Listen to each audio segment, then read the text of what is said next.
Martin V. After years of agony, the great Western Schism drew to its end. Gregory XII, the legitimate pope, after convoking the council already gathered at Constance, had abdicated. John the 23rd, the Pisa claimant, had been deposed. Only the Avignon claimant, Benedict XIII, remained, and the council, kings, and churchmen strove to persuade him to abdicate. Not he. Even when abandoned by the powers and by his staunch supporter and friend, St. Vincent Ferrer, he retired to Peniscola and continued to denounce all opponents. When the Spanish kingdoms abandoned him and made their submission to Constance, the way was open for an undisputed election. After 3 days of conclave, Otto Colonna was elected unanimously on November 11th. He took the name Martin V. Christendom once more recognized the same pope. As an old chronicler put it, men could scarcely speak for joy. Otto Colonna was born at Genazzano in 1386. After studies at Perugia, he entered the diplomatic service of the Church. He became a cardinal in 1405 and abandoned Gregory XII to take part in the Council of Pisa. A subdeacon at his election, he was rapidly ordained deacon, priest, and bishop before his coronation on November 21st. Martin V was a vigorous man, virtuous, able, and gracious.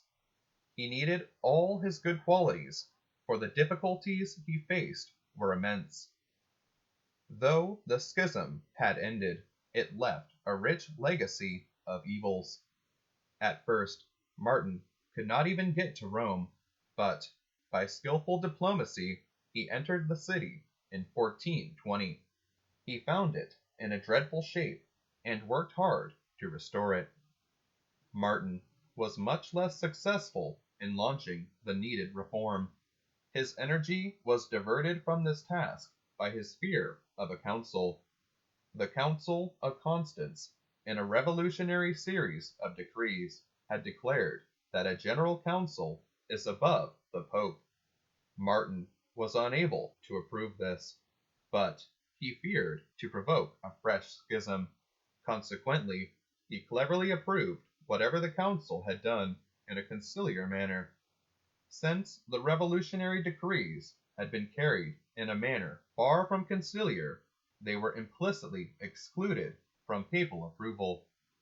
Constance had also decreed that councils should be held at stated intervals. These councils might have been helpful to promote reform, but under the troublesome circumstances, it is no wonder that Martin feared them. Martin, indeed, called a council for Pavia in 1423, but when the plague sent it to Siena, so few were present that the Pope dissolved it. This council decreed that another should meet at Basel in 7 years. Though Martin convoked it in 1431, his successor had to face it. Martin died February 29, 1431. Martin V did not start the thorough reform so much needed, but he did accomplish something.